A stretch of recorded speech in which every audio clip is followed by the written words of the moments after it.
Ô Wagner, eu estava sentado no teu lugar aí e eu estava com um pouco de dificuldade de entender todas as palavras que você falava, possivelmente porque estava de máscara.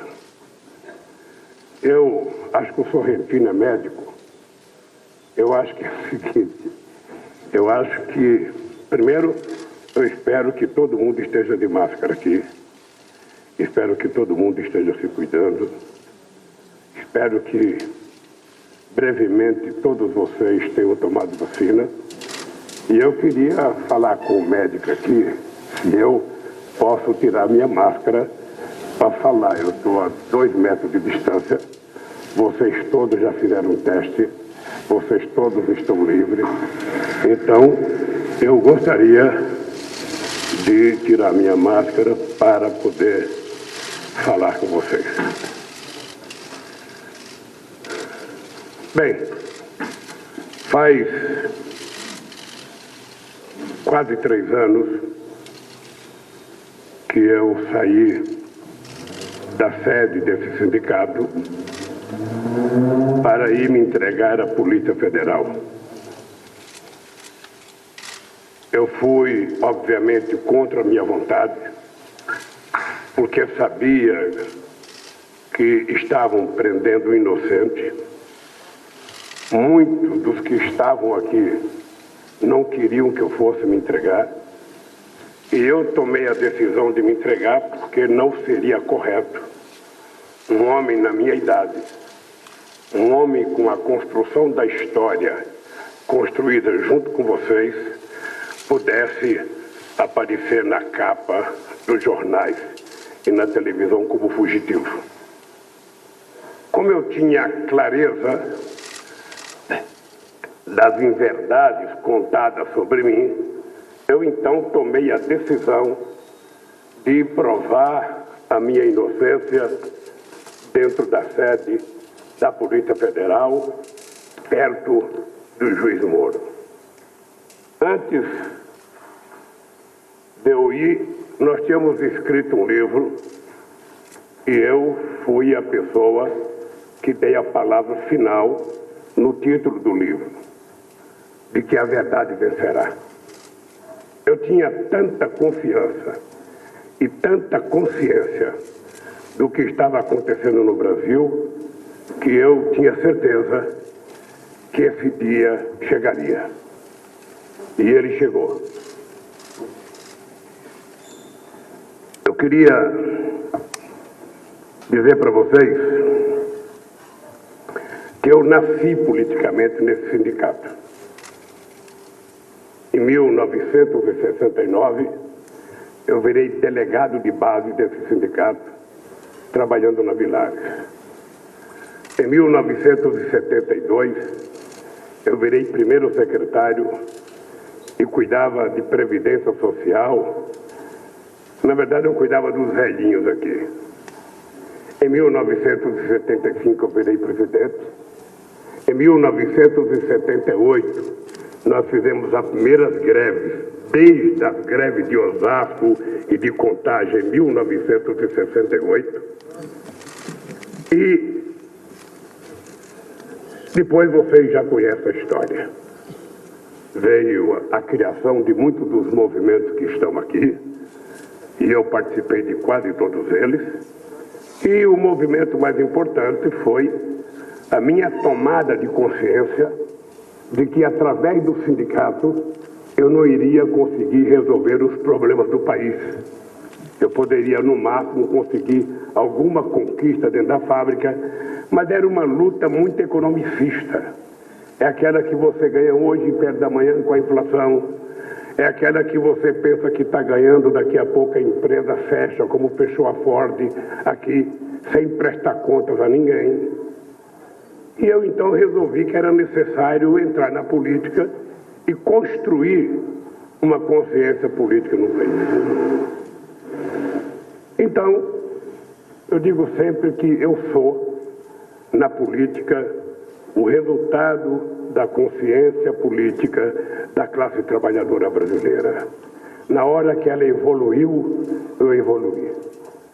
E eu acho que isso justifica o convite que eu fiz a vocês para estarem aqui. Porque todas as pessoas que foram convidadas para estar aqui foram as pessoas que estavam aqui quando eu saí daqui para ir para a Polícia Federal e foram as pessoas que acreditavam antes e continuaram acreditando na minha inocência e por isso eu fiz questão de convidar vocês aqui. Falta, obviamente, um coordenador ou uma coordenadora da Vigília de Curitiba, que foi uma das coisas mais extraordinárias que aconteceu na minha vida. Eu, quando resolvi marcar essa entrevista, muita gente ficou preocupada com o meu humor. Como é que o Lula vai estar? Ele vai estar bravo? Ele vai estar xingando alguém? Ele vai falar a palavra de esperança? E, às vezes, eu me sentia como a história de um escravo que eu li num livro. O escravo foi condenado a tomar 100 chibatadas. Depois que o cara da chibata deu 98, chegou para ele e falou: eu vou parar de dar chibatada se você agradecer ao teu dono. Se você agradecer ao teu dono, eu não dou mais as 2 que faltam. E o cara falou: como é que eu vou agradecer? Eu já estou todo arrebentado. Por que eu vou parar? Me dê as outras 2.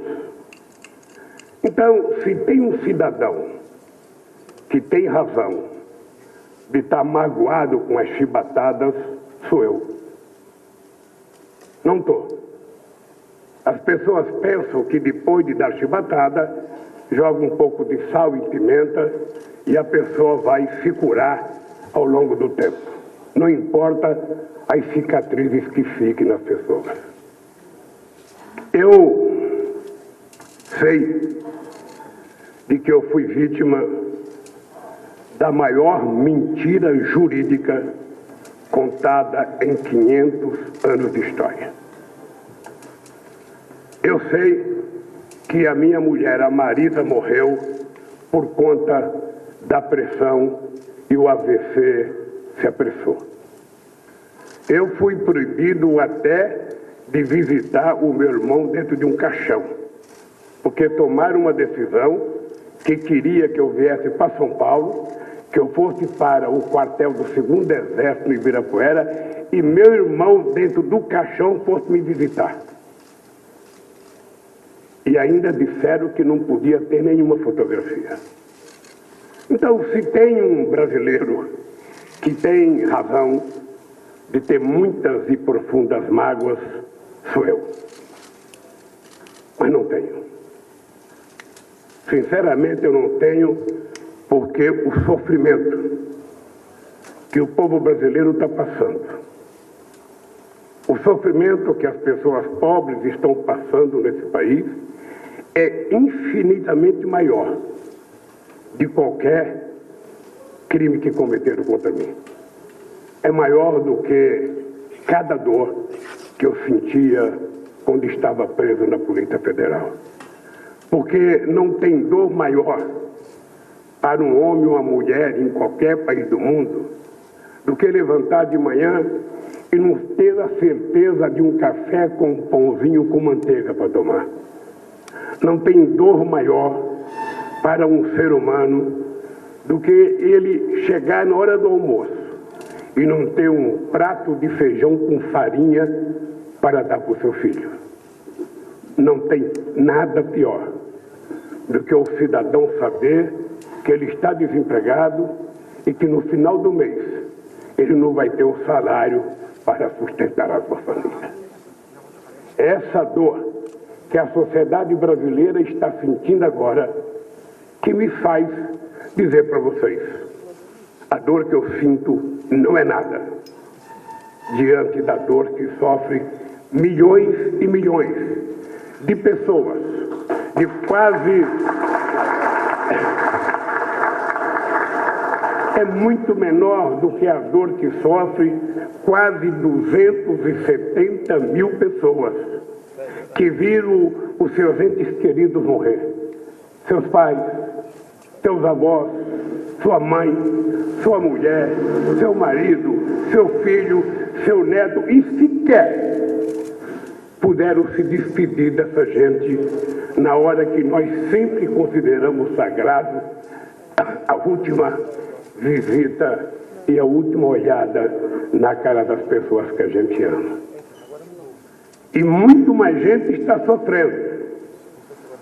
E por isso eu quero prestar minha solidariedade nessa entrevista às vítimas do coronavírus, aos familiares das vítimas do coronavírus, ao pessoal da área da saúde, sobretudo, de todo da saúde, privada e pública, mas sobretudo dos heróis e das heroínas do SUS, que durante tanto tempo foram descredenciados politicamente. Foram descredenciados no exercício da sua profissão, porque só mostravam as coisas ruins que aconteciam no SUS. E quando veio o coronavírus, se não fosse o SUS, a gente teria perdido muito mais gente do que perdeu, apesar do governo tirar tanto dinheiro do SUS e do governo ser um verdadeiro desgoverno no trato da saúde. Vocês sabem que a questão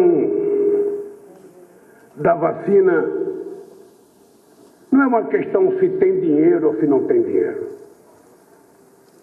É uma questão se eu amo a vida ou amo a morte.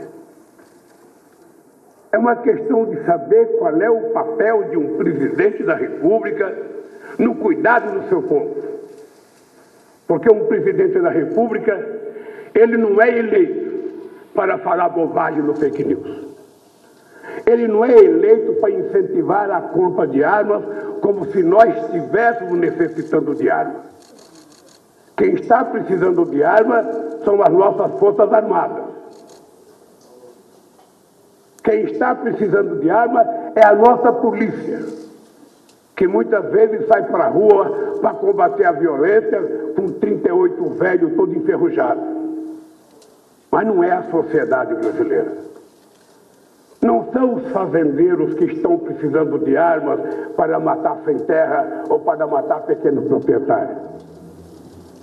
Não são milicianos que estão precisando de armas para fazer o terrorismo na periferia desse país, para matar meninos e meninas, sobretudo meninos e meninas negros, que são a maior vítima das armas e das balas perdidas nesse país.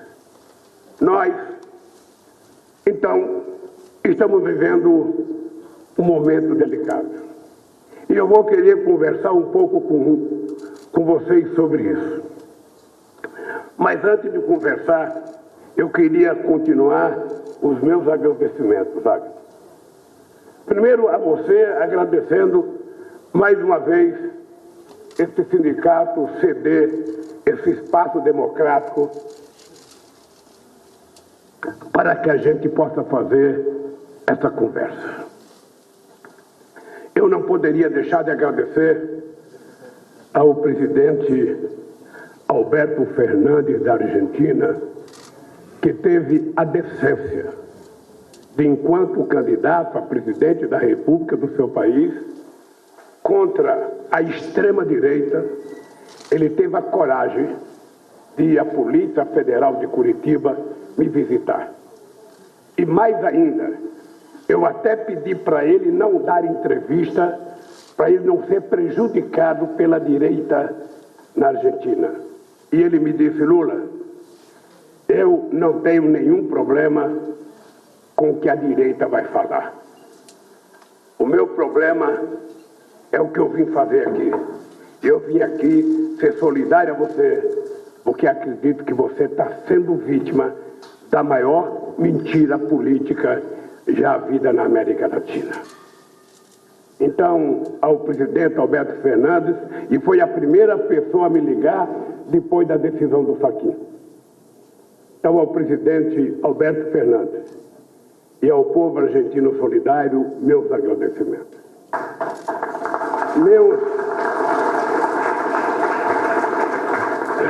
Meus agradecimentos ao nosso querido Papa Francisco.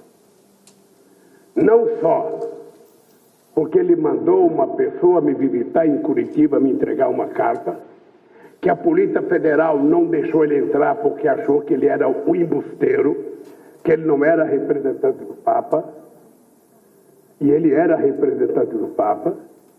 E depois eu recebi a carta do Papa, além dos belos pronunciamentos do Papa em vários momentos, e o fato do Papa ter a coragem de me receber no Vaticano e termos uma longa conversa, não sobre o meu caso, mas sobre a luta contra a desigualdade, que é o maior mal que hoje paira no planeta Terra. Um planeta que é redondo, um planeta que não é retangular ou não é quadrado. E o Bolsonaro não sabe disso. Portanto, é importante sempre reiterar, quem puder, o planeta é redondo. Ele tem um astronauta no governo.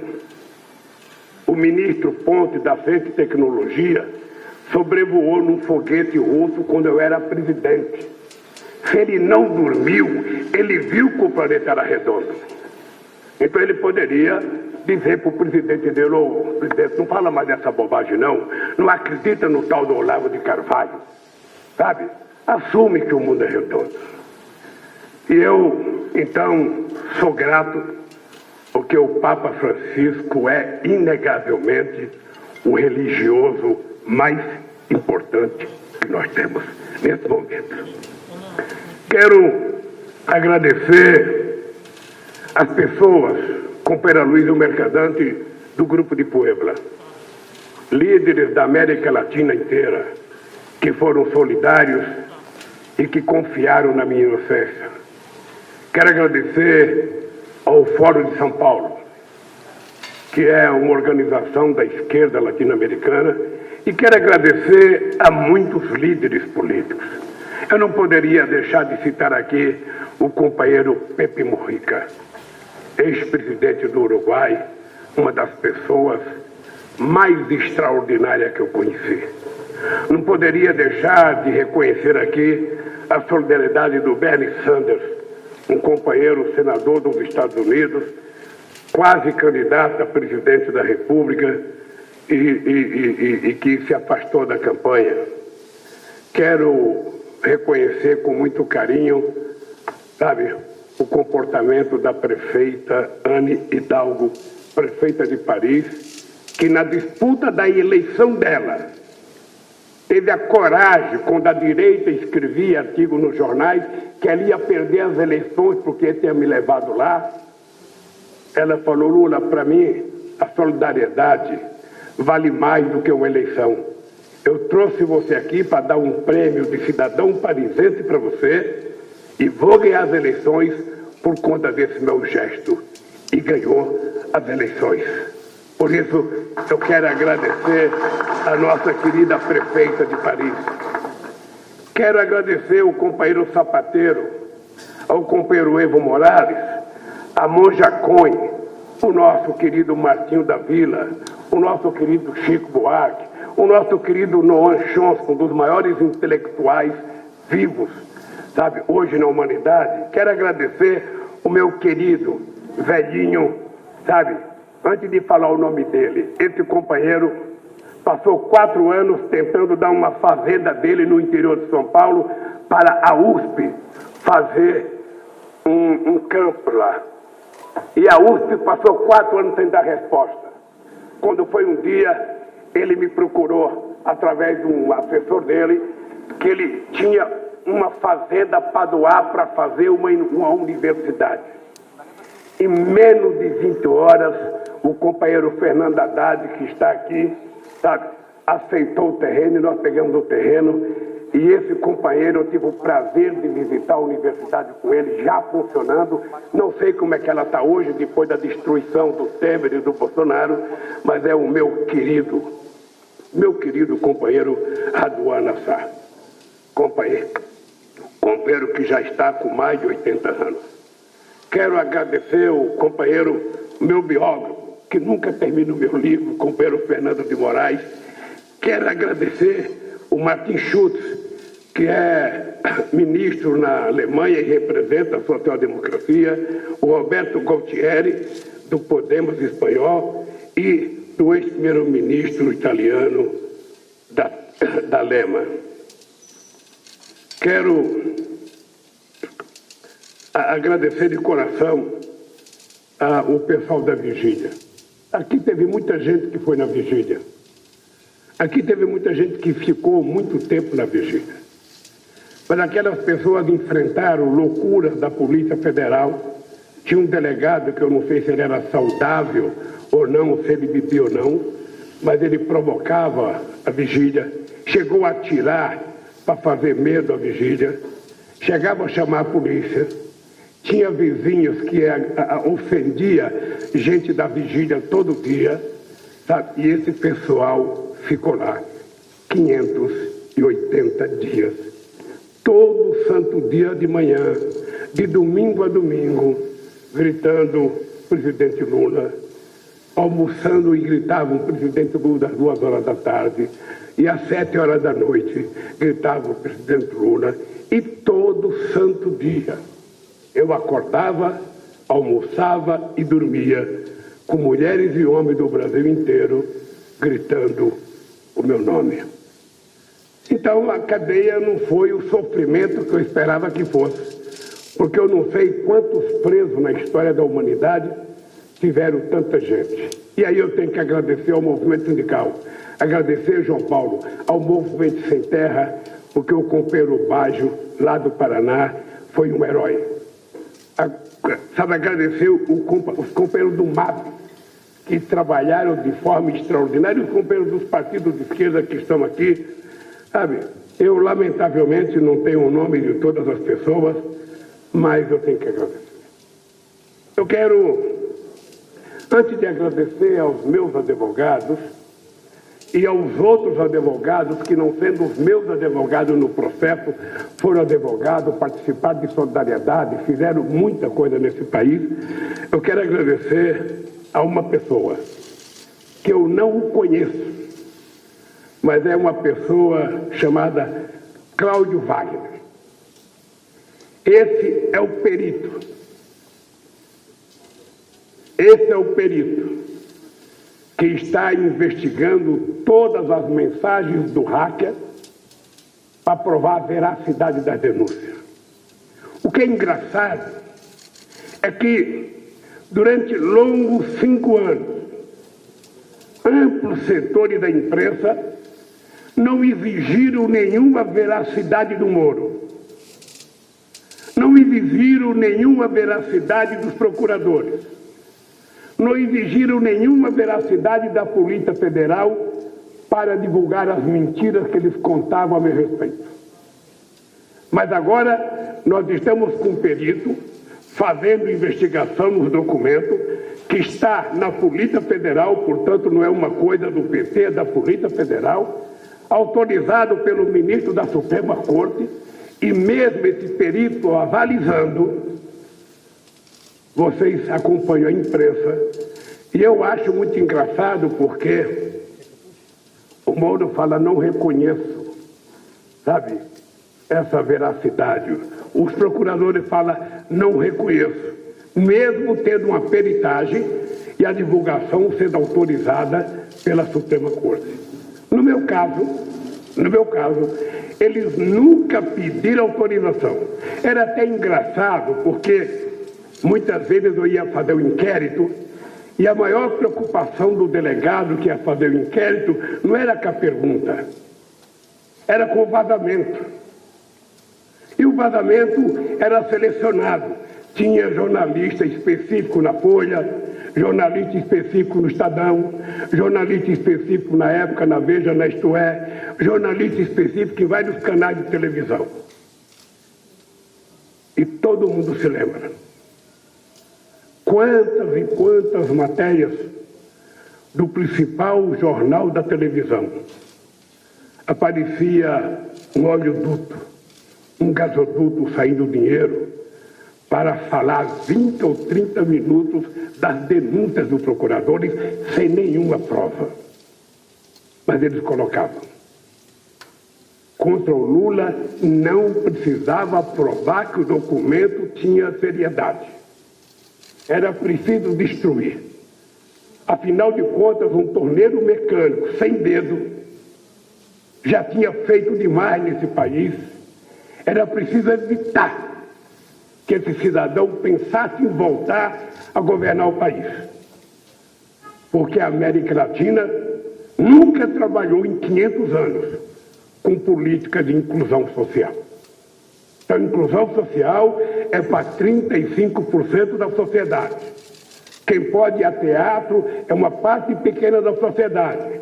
Quem vai ao cinema é uma parte pequena. Quem vai a restaurante é uma parte pequena. Quem vai aos parques bonitos, quem vai às vernissagens nesse país, quem vai às exposições é só uma parte pequena. A maioria fica no seu lugar. Afinal de contas, o papel do trabalhador é trabalhar.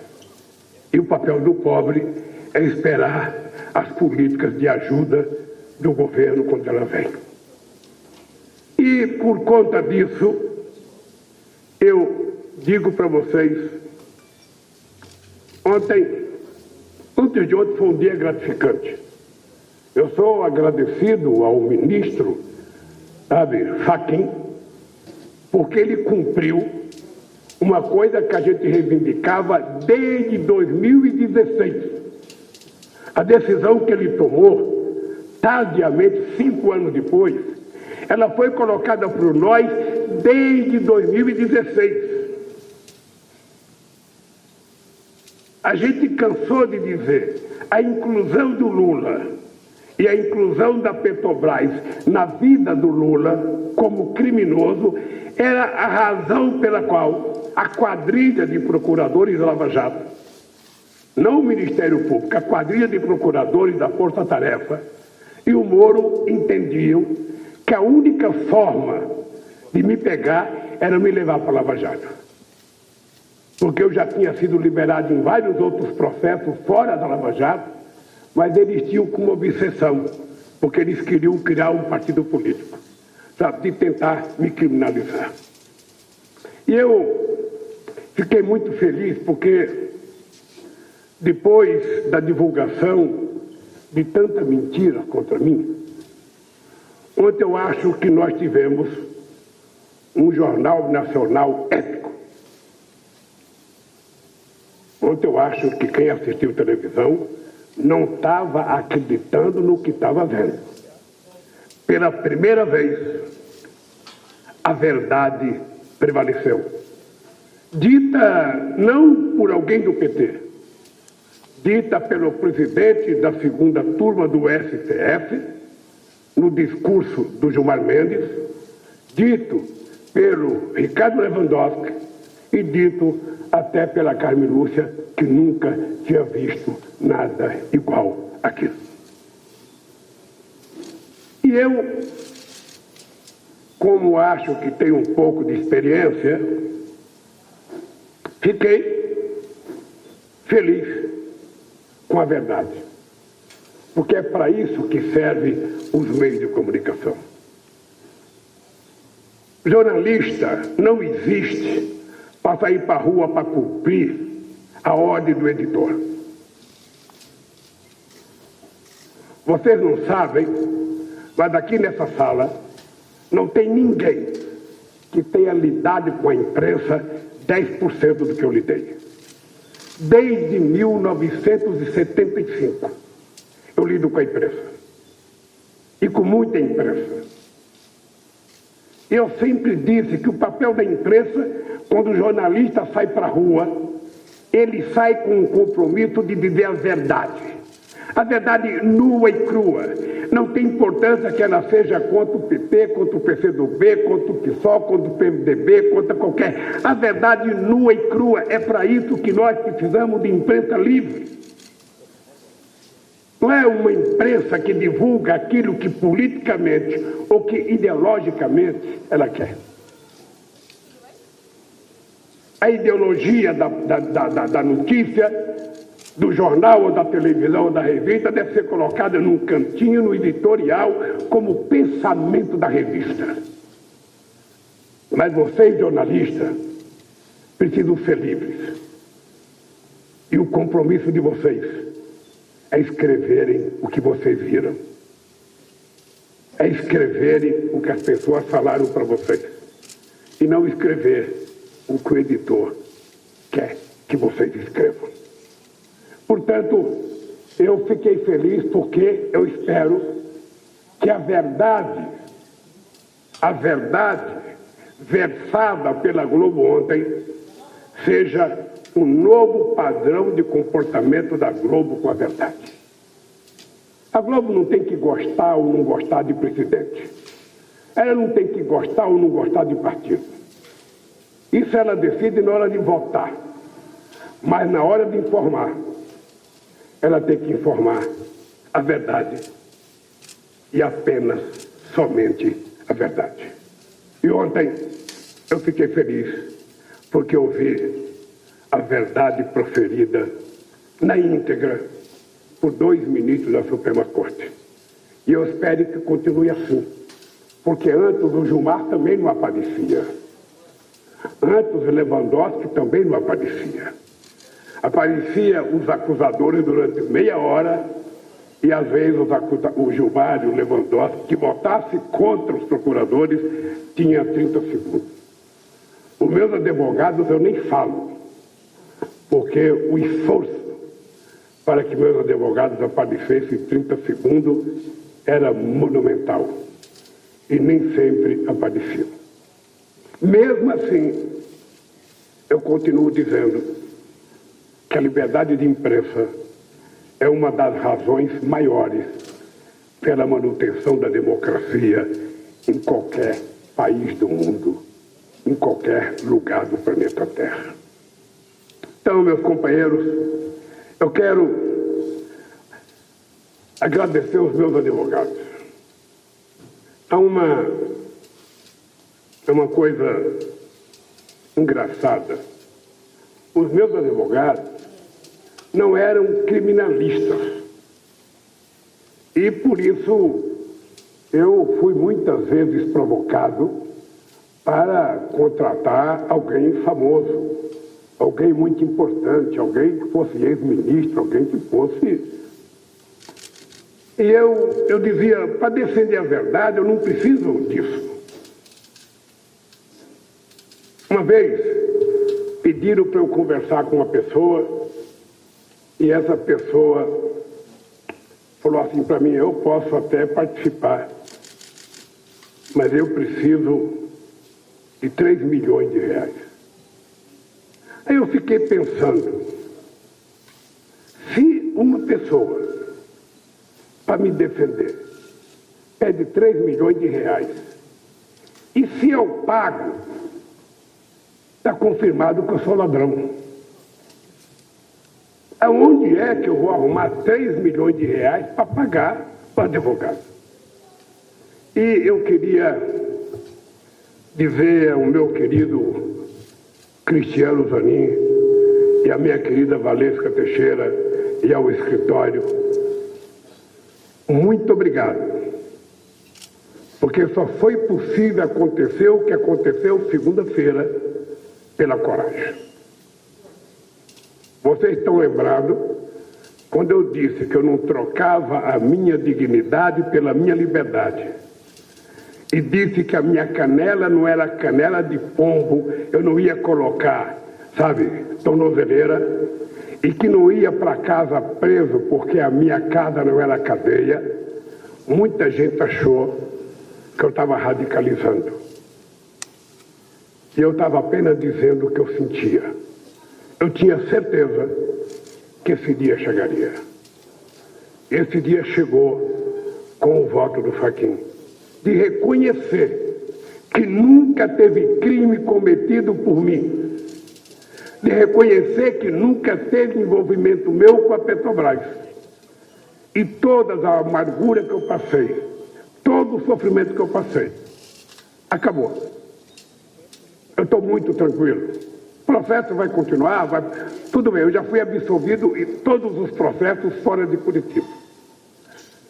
Mas nós vamos continuar brigando para que o Moro seja considerado suspeito, porque ele não tem o direito de se transformar no maior mentiroso da história do Brasil e ser considerado herói por aqueles que queriam me culpar. Deus de barro não dura muito tempo. Eu tenho certeza que hoje ele deve estar sofrendo muito mais do que eu sofri. Eu tenho certeza que o Dallagnol deve estar sofrendo muito mais do que eu sofri, porque eles sabem que eles cometeram erro. E eu sabia que eu não tinha cometido erro.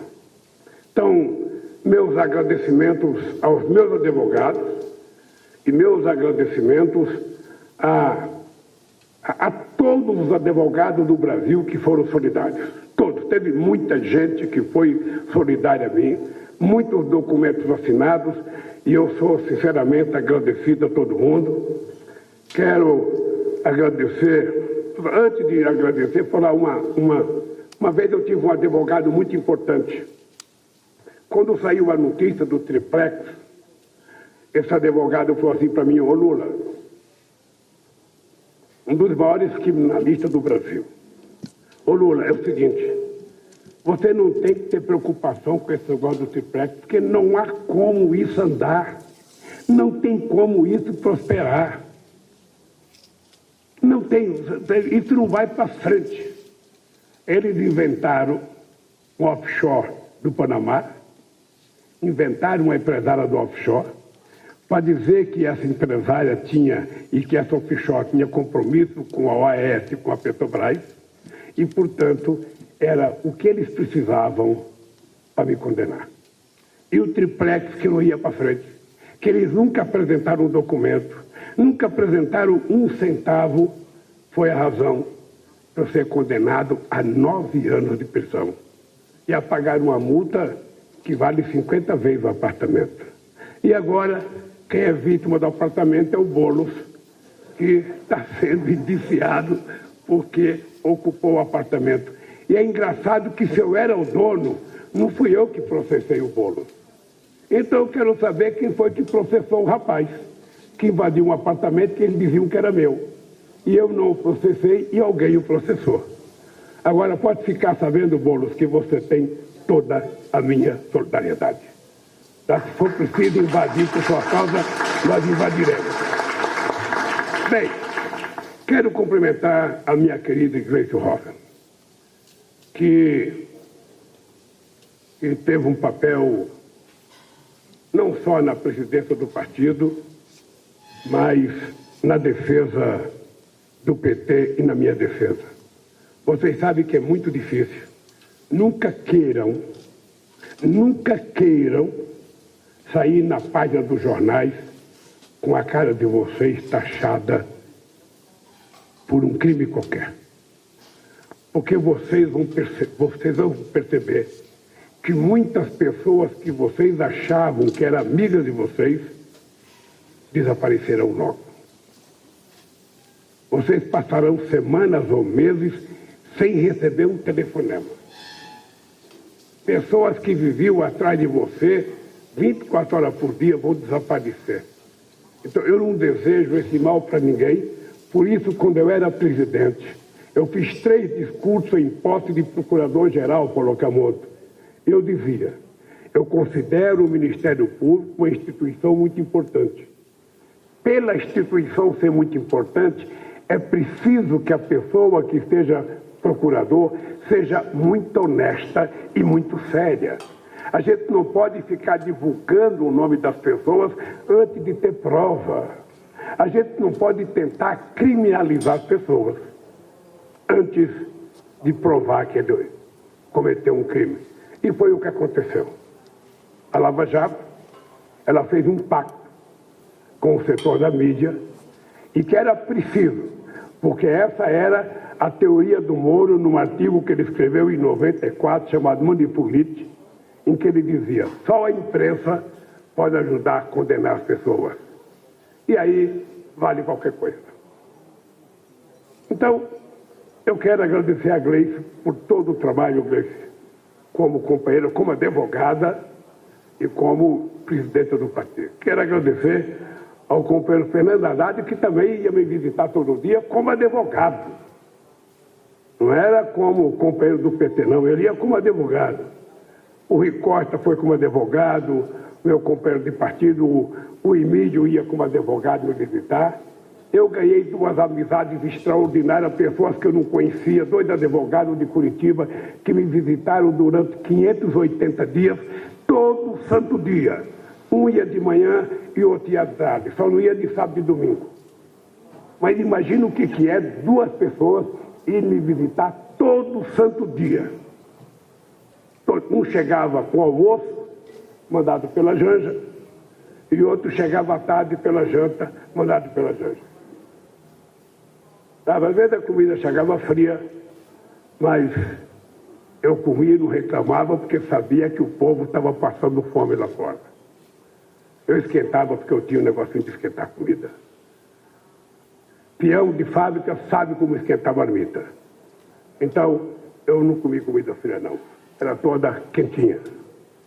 Bem, uma vez, a Janja mandou para mim uma sopa. Uma sopa dentro de uma garrafa térmica. E eu acho que a sopa continuou cozinhando dentro da garrafa térmica e ela não saía da garrafa. A sopa, os caroços cresceram, acho que era lentilha, os grãos cresceram dentro da garrafa térmica e eu não consegui tirar a comida, sabe? Mas eu fui puxando com a colher, fui dando tapa no fundo da garrafa térmica até que a sopa já não era mais sopa, mas estava gostosa.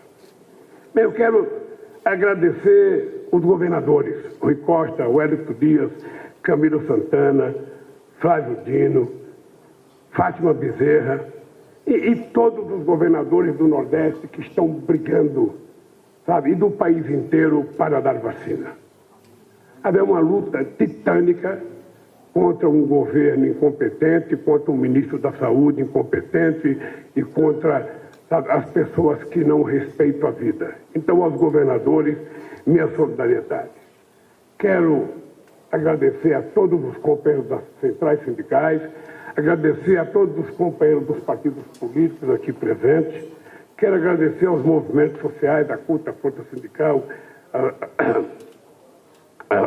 CGTB, o MST, o MTST, os companheiros da UNE que tiveram um papel extraordinário durante todo o período em que eu fui governo. E quero agradecer a vocês, a imprensa brasileira, porque depois de tudo que eu falei aqui, vocês podem ter certeza que nem o João Roberto Marinho gosta mais da imprensa do que eu, nem ele quer mais democracia do que eu na imprensa, e muito menos o presidente da República. Meus agradecimentos a vocês, porque eu sei que vocês vão continuar trabalhando para tentar melhorar o papel da imprensa na construção da democracia brasileira. Companheiros e companheiras, eu fiquei pensando o que eu iria falar com vocês hoje aqui. Ontem eu fiquei até quase meia-noite rascunhando coisa, tirando coisa, anulando coisa, e eu cheguei à conclusão de que eu precisava falar um pouco com vocês sobre a situação desse país. Seria um erro da minha parte não falar para vocês que o Brasil não merecia estar passando o que está passando. Eu tenho 75 anos de idade. Eu falo brincando que eu tenho energia de 30 e tesão de 20. Eu acho que é por isso que eu não tomei vacina ainda, porque o pessoal não sabe se é 30, ou se é 20 ou se é 75. Então agora eu estou dizendo que é 75, e a semana que vem, se Deus quiser, eu vou tomar a minha vacina. Vou tomar a minha vacina. não me importa de que país, não me importa se é duas ou uma só, sabe? Eu vou tomar minha vacina e quero fazer propaganda para o povo brasileiro. Não siga nenhuma decisão imbecil do presidente da República ou do ministro da Saúde. Tome vacina.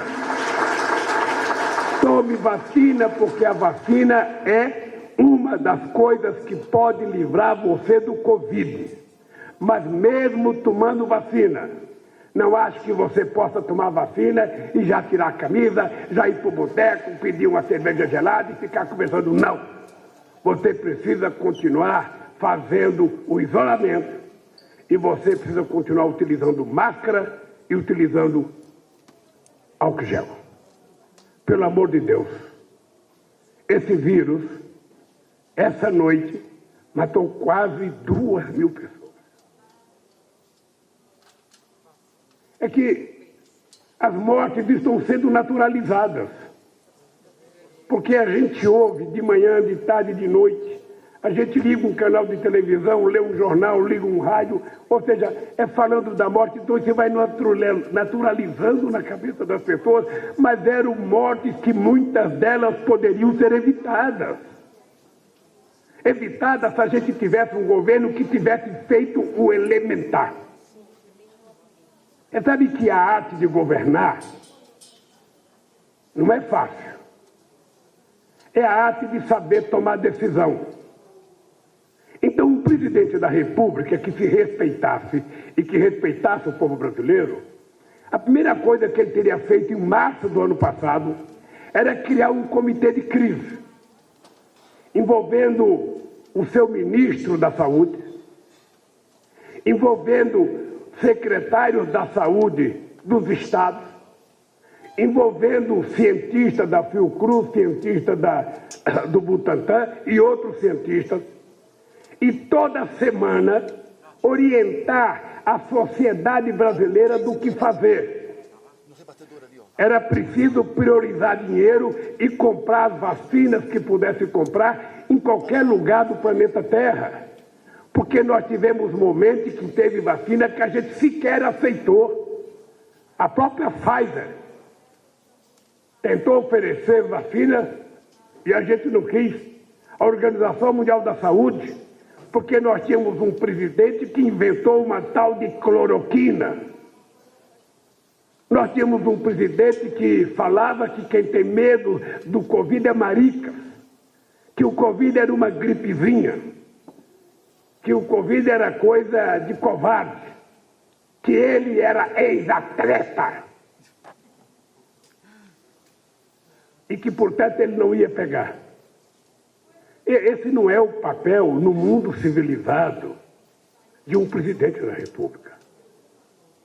Um presidente da República deveria ter esse comitê de crise e toda semana ter uma voz oficial do comitê de crise orientando a sociedade, visitando os estados, visitando as cidades, vendo as condições dos hospitais, trabalhando para ajudar a fazer hospital de campanha onde não tivesse hospital, tentando evitar que faltasse oxigênio como faltou em Manaus. Esse era o papel do presidente da República. Agora, ele não sabe o que é ser presidente da República. Ele a vida inteira não foi nada. Ele não foi nem capitão, ele era tenente e foi promovido porque se aposentou. E se aposentou porque queria explodir quartel, porque ele virou um dirigente sindical dos soldados, queria mais aumento de salário.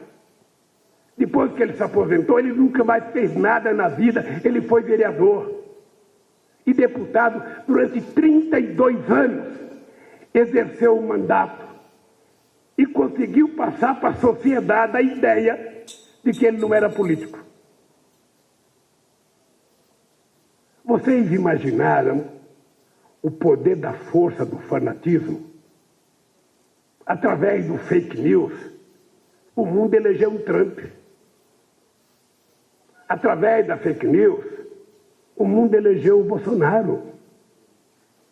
Por Porque o pai de vocês ou a mãe de vocês deve ter um dia falado para vocês: filho, a mentira, ela anda de avião supersônico. A verdade anda montada num casco de tartaruga. Então a mentira tem muito mais força porque é mais fácil acreditar. A verdade você tem que explicar. A mentira não. Eu fiquei sabendo desses dias que tem 50 milhões de pessoas no mundo que acreditam que a Terra é plana. Ou seja, vocês percebem a loucura que está tomando conta desse país? Muitas mortes poderiam ter sido evitadas. Muitas mortes. E que o papel das igrejas é ajudar para orientar as pessoas. Não é vender grão de feijão. Ou fazer culto cheio de gente sem máscara, dizendo que tem um remédio para sarar. Eu acredito que Jesus pode salvar as pessoas, mas as pessoas precisam se ajudar. Se a pessoa foi ignorante, não usar máscara, não fazer isolamento, não utilizar a lavagem das mãos necessária, Deus vai dizer: peraí, eu tenho muita gente para cuidar, meu filho, se cuide. Então esse país está totalmente desordenado e desagregado porque não tem governo. Eu vou repetir, esse país não tem governo. Esse país não cuida da economia. Esse país não cuida do emprego. Esse país não cuida do salário. Esse país não cuida da saúde. Esse país não cuida do meio ambiente. Esse país não cuida da educação. Esse país não cuida do jovem. Esse país não cuida da meninada na periferia. Ou seja, do que eles cuidam? Há quantos anos vocês, como dirigentes sindicais, não ouvem a palavra investimento, desenvolvimento, geração de emprego e distribuição de renda? Faz muito tempo.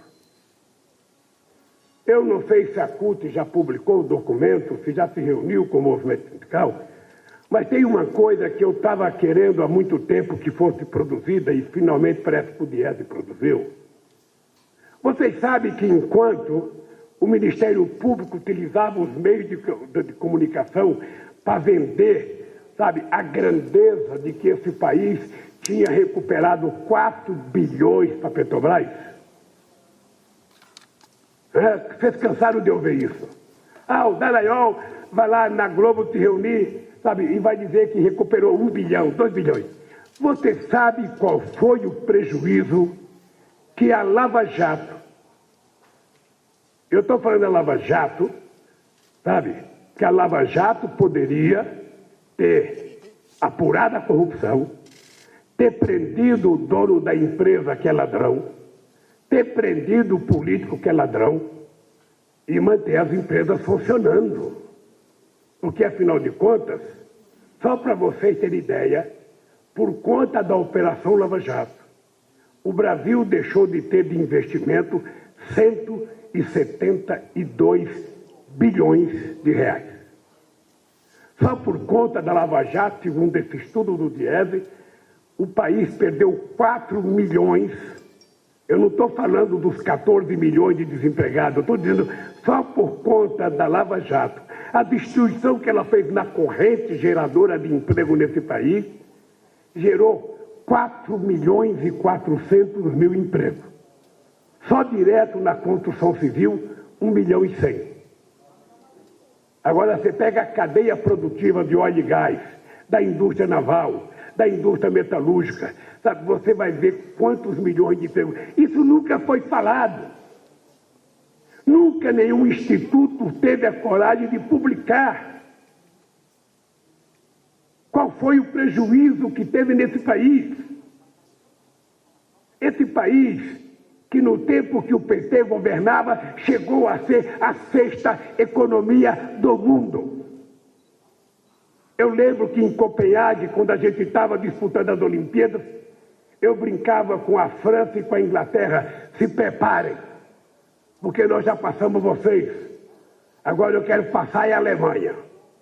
Vá se preparando, porque o Brasil não nasceu para ser pequeno. O Brasil nasceu para ser grande. E é por isso que tem governante que pensa grande, porque quem pensa pequeno é pequeno. Esse país chegou à 6ª economia do mundo. Em todas as pesquisas, era o país mais admirado do mundo. Era o país em que o povo tinha mais felicidade e o povo acreditava mais no futuro. Era um país altamente respeitado pela China, pela Rússia, pela Índia, pela Alemanha, pela França, pela Inglaterra, pelos Estados Unidos da América do Norte. Esse país tinha um projeto de nação. O que o país tem hoje? Vocês nunca ouviram da minha boca falar em privatização. Quem é que acha que só a iniciativa privada é boa? Uma empresa pública como o Banco do Brasil, uma empresa pública como a Petrobras, bem dirigida como foi no nosso governo, ela se transformou na 4ª empresa de energia do mundo. A Petrobras investia 40 bilhões de reais por ano. Nós não descobrimos o pré-sal para exportar petróleo cru. Nós descobrimos a Petrobras para ela exportar, descobrimos o pré-sal para ela exportar derivados, para ela ter uma indústria petroquímica poderosa no Brasil. É por isso que nós cunhamos a frase, sabe, o pré-sal é o passaporte do futuro. É por isso que nós colocamos 50% do royalties para a educação. É por isso que nós pensamos em criar um fundo do povo brasileiro. Tudo isso está sendo destruído. Venderam a nossa BR. A gente não sabe para quem venderam. Uma empresa que arrecadou em 2019 70 bilhões, foi vendida por 3 bilhões e 900. Você já viu o Guedes falar uma palavra em crescimento econômico, desenvolvimento e distribuição de renda? Não, é vender. Vamos vender. Agora, quando eles venderem e gastar o dinheiro em custeio, o país vai estar mais pobre. O PIB não vai crescer e a dívida vai continuar crescendo. Porque a única forma de você diminuir a dívida do Brasil não é você parar de gastar com o que é necessário. Porque se você tiver que investir em educação, em saúde, sabe, se você tiver que investir em transporte, em infraestrutura, você tem que colocar dinheiro. O que vai fazer a nossa dívida diminuir em relação ao PIB é o crescimento econômico, é o investimento público. Porque qual é a lógica do investimento público, gente? É que se o Estado não confia na sua política e ele não investe, por que o empresário haveria de investir? Eu vou contar um dado que talvez você não saiba.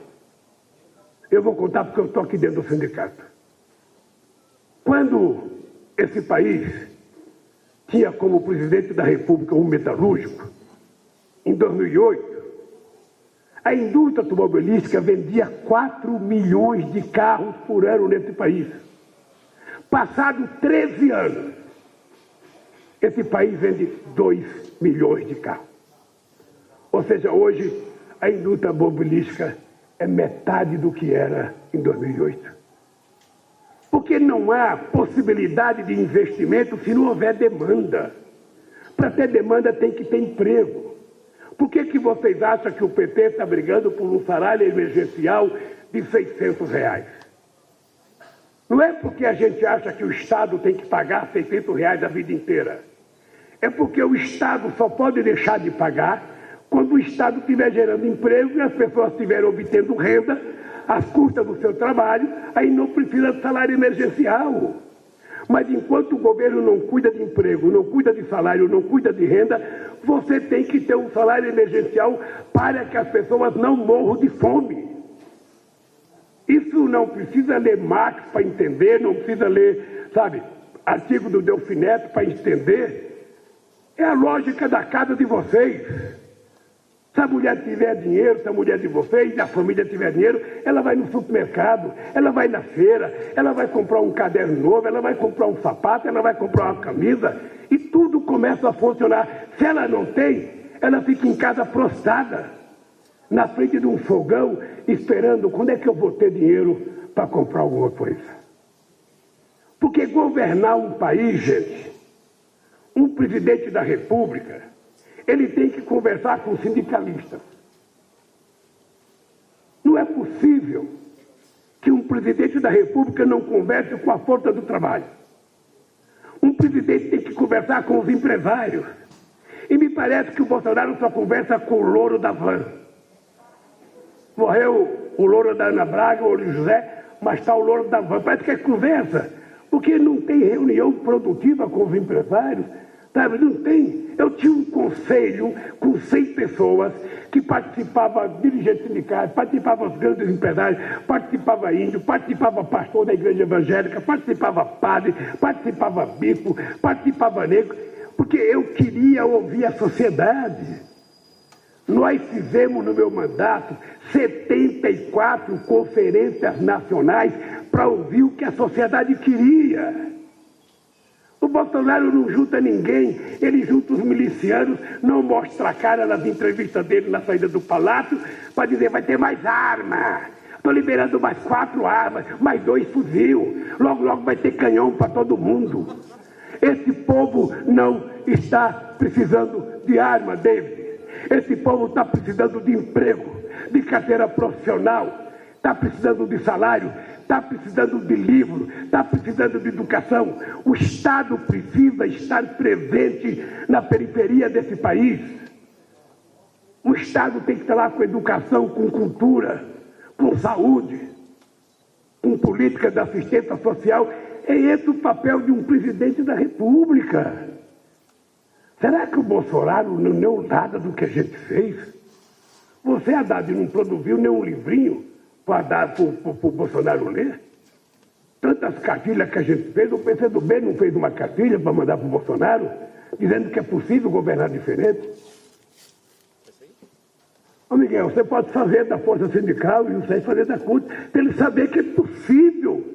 É possível. O Brasil não é dele e dos milicianos, o Brasil é de 230 milhões de pessoas. E essas pessoas querem trabalhar, querem comer, querem morar, querem ter lazer.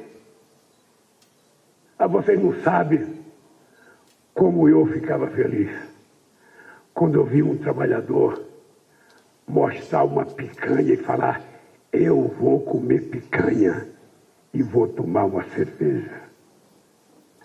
É uma coisa fantástica. Vocês não sabem a alegria de ver o pequeno produtor desse país?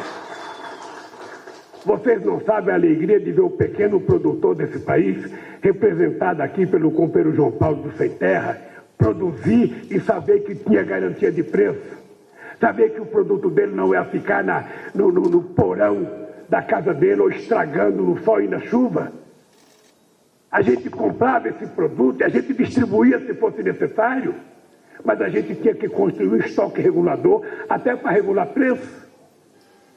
Ô, gente, como é que pode o gás de cozinha estar a R$105?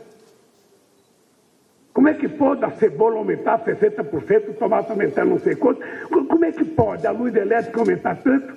Como é que pode a gasolina? Ô, David, você é petroleiro. Eu vou aproveitar e dizer uma coisa na sua frente. Não é possível permitir que o preço do combustível brasileiro tenha que seguir o preço internacional se nós não somos importador de petróleo. O Brasil é exportador. Se nós produzimos a matéria-prima aqui, se nós tiramos do fundo do mar, se nós conseguimos refinar aqui, nós produzimos gasolina de avião, nós produzimos diesel e nós produzimos na qualidade que produz a União Europeia. Porque antes de eu chegar na presidência, é uma coisa que vocês não sabem, porque a imprensa nunca divulgou. A nossa gasolina tinha 1.500 ppm, partículas por sei lá por quanto, por milhão. Era uma coisa assim. Eu não entendo, mas eu sei que era. Sabe? Nós fizemos ser 50, padrão europeu. Sabe o que é padrão europeu para quando vocês estiverem andando, sabe? Eu acho errado andar nas ruas, mas de vez em quando vocês andam na rua. Não ficar respirando gás carbônico com uma gasolina tão poluída e óleo diesel tão poluído. Então a gente fez as nossas refinarias ser padrão mundial. E a gente agora está importando gasolina dos Estados Unidos e óleo diesel dos Estados Unidos. Não tem lógica. Em 1953, quando a gente estava criando a Petrobras, o jornal Estado de São Paulo e o seu editorial escrevia artigos que o Brasil era ignorante, que o Brasil não tinha que ter petróleo, que o Brasil não precisava de petróleo, que o Brasil tinha que comprar dos Estados Unidos. Agora, nós voltamos a 53. O Brasil tem a matéria-prima. Vocês são jovens e vocês talvez não lembrem de tudo. Mas quando nós descobrimos o pré-sal, sabe o que Camila Leitão falava? Ela falava assim, descobriu o pré-sal, mas não pode explorar, porque não tem tecnologia. E o preço do barril vai ser muito caro. Está lembrado dele? Falava isso com a maior disfarçatez. Não só a gente está buscando petróleo a 6, 7 mil metros de profundidade, como o custo do barril fora da terra é apenas $1 mais caro do que o barril da Arábia Saudita, que é quase a luz do sol. Percebe o que significa isso? Significa investimento em pesquisa e tecnologia que nós fizemos na Petrobras. E é por isso que teve o golpe contra a Dilma. Porque é preciso não ter petróleo aqui no Brasil na mão dos brasileiros. É preciso que esteja na mão dos americanos, porque ele tem que ter um estoque para a guerra. Depois da Segunda Guerra Mundial, eles aprenderam que só ganha guerra quem tem muito estoque de combustível. Porque eles sabem que a Alemanha perdeu a guerra porque não chegou em Baku, na Rússia, para ter acesso à gasolina. Então, os países ricos, todos têm grande estoque de combustível. Todos.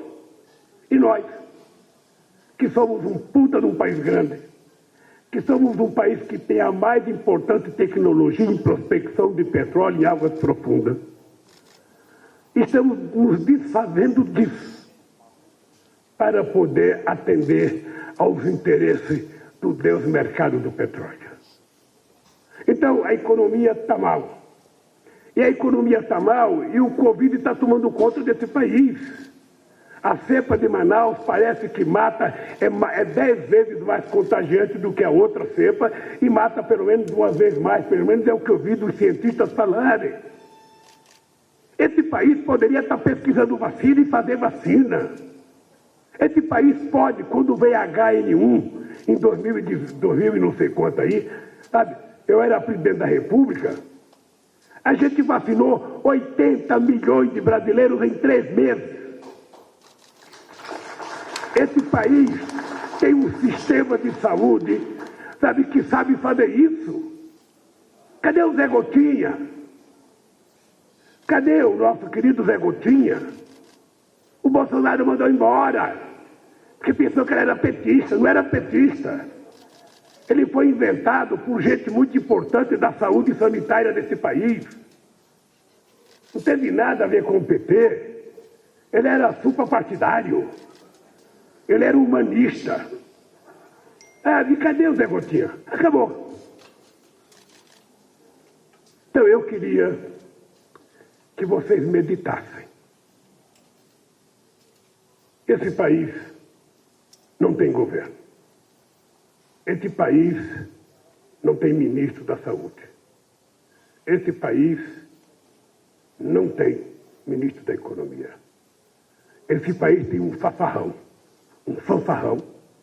que o presidente, por não saber de nada, ele fala, é tudo por conta do Guedes, é tudo por conta do Guedes, é tudo por conta do Guedes. Enquanto isso, vocês sabem que o país está empobrecido. O PIB caiu, a massa salarial caiu, o comércio varejista caiu, sabe? A produção de comida das pessoas está ficando insustentável, sabe? E o presidente não se preocupa com isso. O presidente está preocupado assim, é preciso vender mais armas. É preciso que se repita muitas vezes, sabe, a Marielle. É preciso que ele tem que dar garantia aos fazendeiros dizendo: compre fuzil, compre metralhadora, se chegar um sem terra aí, passe fogo. Como o Trump dizia, se encontrar alguém falando mal de mim no restaurante, bata, que eu garanto advogado. O Bolsonaro garante miliciano. Por último, companheiros e companheiras, eu queria dizer para vocês que quando você chega na idade que eu cheguei, e quando você obtém de Deus a generosidade que eu recebi, não há mais espaço para guardar ódio. Não há mais espaço para perder tempo remoendo, eu diria, raiva ou ódio. Eu sou abençoado por Deus por muitas coisas. Se a gente for olhar do ponto de vista sociológico ou filosófico, gostou, Bolos, de eu falar sociológico?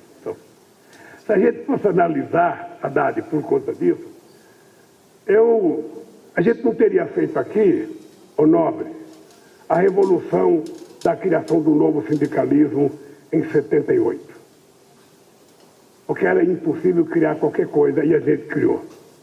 A gente não teria criado a liberdade de organização partidária e eu não teria tido o prazer de criar o partido mais importante da esquerda latino-americana. E muito menos eu ser presidente. Você lembra com quem que eu disputei a primeira eleição?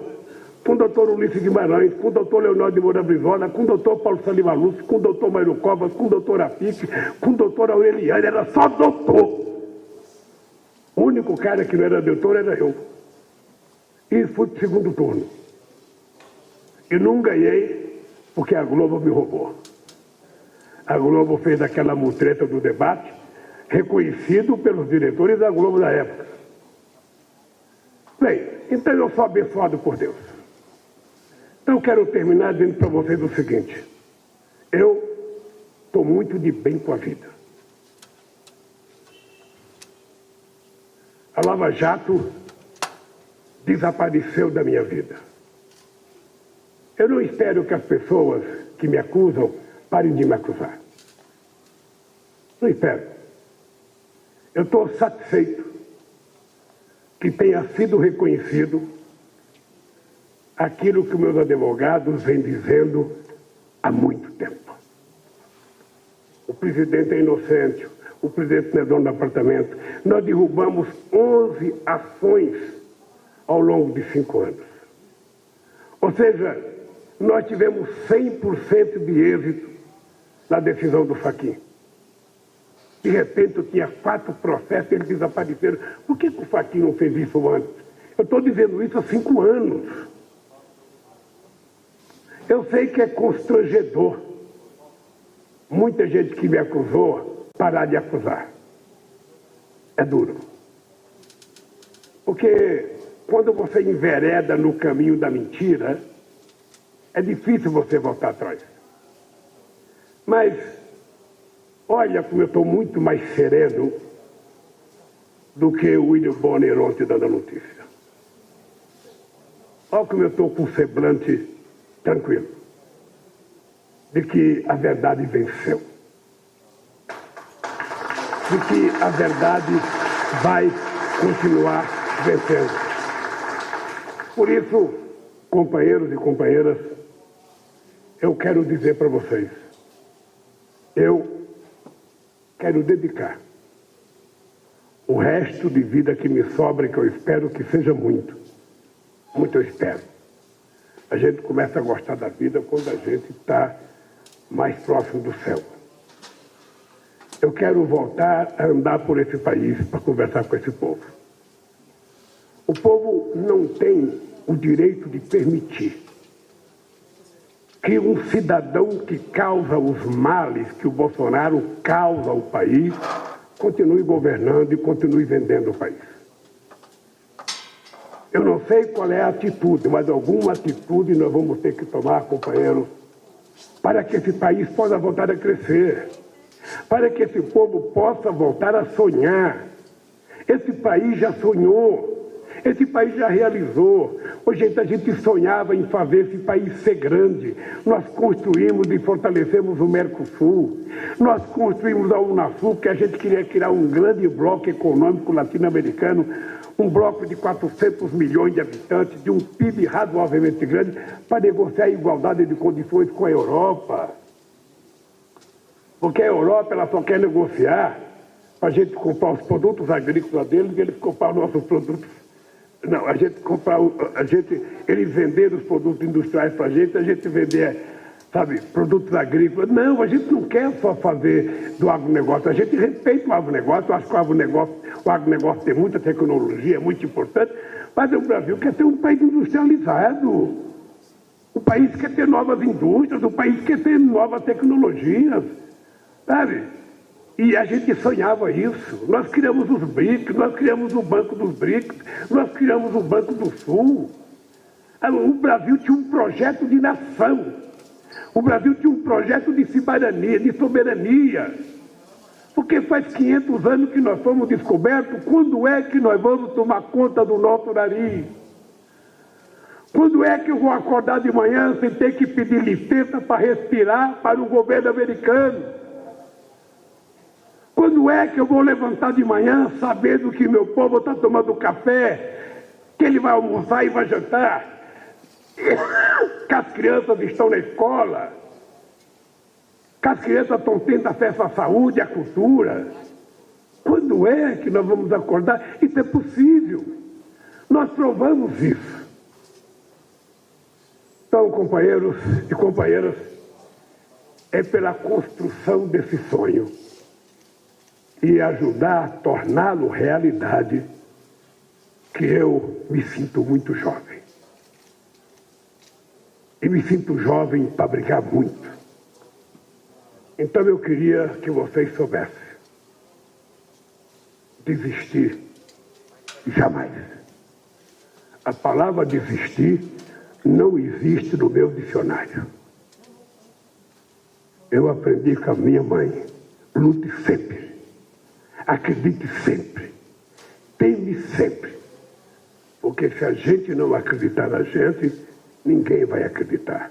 Se você não se respeitar, ninguém vai se respeitar. As pessoas que me detrataram durante todos esses anos, eu quero dizer para vocês, eu quero, nesse país, conversar com a classe política. Porque muitas vezes, Haddad, muitas vezes, Bolo, muitas vezes, a gente se recusa a conversar com determinados políticos. É da nossa natureza. Mas veja, eu gostaria que no Congresso Nacional só tivesse gente, sabe, boa, gente de esquerda, gente progressista, mas não é assim. O povo não pensou assim, o povo elegeu o que ele quis eleger. Então nós temos que conversar com quem está lá para ver se a gente conserta esse país. Eu preciso conversar com os empresários. Eu quero saber aonde é que está a loucura deles, de não perceberem que se eles quiserem crescer economicamente, se eles quiserem que a bolsa cresça, se eles quiserem que a economia cresça, é preciso garantir que o povo tenha emprego, que o povo tenha renda, que o povo possa viver com dignidade, senão não há crescimento. Será que é difícil? Ou será que nós vamos ficar refém do Deus mercado, que só quer ganhar dinheiro, não importa como? Nós já vimos a experiência da crise de 2008, com o subprime americano, e depois com a quebra do Lehman Brothers. E quando eles quebram, quem é que coloca dinheiro para salvá-los? É o Estado. O Estado que eles repudiam, o Estado que eles destroem, quando eles quebram, quem põe dinheiro é o Estado para salvá-los. Nos Estados Unidos, quando quebrou o sistema habitacional pela bolha, com o subprime, eles ajudaram primeiro os bancos, para somente depois pensar nos coitados que perderam as casas. Quando é que a gente vai pensar nos de baixo primeiro? Então, não tenham medo de mim. Eu sou radical. sou radical porque eu quero ir à raiz dos problemas nesse país. Eu sou radical porque eu quero ajudar a construir um mundo justo, um mundo mais humano, um mundo em que trabalhar e pedir aumento de salário não seja crime, um mundo em que a mulher não seja tripudiada por ser mulher, um mundo que as pessoas não sejam tripudiadas por aquilo que querem ser, um mundo que a gente venha abolir definitivamente o maldito preconceito, sabe, racial nesse país. Um mundo em que não tenha mais bala perdida. Um mundo em que o jovem possa transitar livremente pelas ruas de qualquer lugar, sem a preocupação de tomar um tiro. Tenha mais bala perdida. Um mundo em que o jovem possa transitar livremente pelas ruas de qualquer lugar, sem a preocupação de tomar um tiro. Um mundo em que as pessoas sejam felizes aonde quiserem ser. Que as pessoas sejam o que elas decidirem. Um mundo em que a gente tem que respeitar a religiosidade de cada um. Cada um é o que quer. Cada um tem a espiritualidade que quiser. Ninguém é obrigado a ser da minha religião, seja a que você quiser, a que você acredita. As pessoas podem ser do LGBT e a gente tem que respeitar o que as pessoas fazem. Esse mundo é possível. Esse mundo é plenamente possível. E é por isso. E para isso a gente tem que obrigar o governo a comprar vacina. Mas, ao mesmo tempo, nós temos que brigar pelo salário emergencial. E, ao mesmo tempo, que brigar por investimento em geração de emprego, sobretudo a partir de infraestrutura.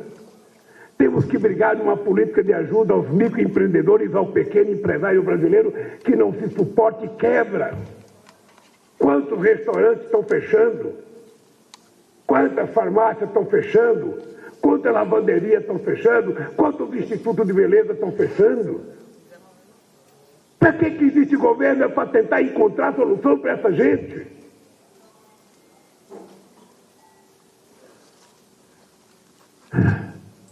Então, gente, eu agora quero pedir desculpas a vocês, porque, como o Gilmar Mendes falou muito ontem, eu também falei muito hoje. Mas vocês vão de convir que faz 5 anos que eu não falo com a imprensa. Você sabe qual foi a última vez que eu dei uma entrevista na televisão?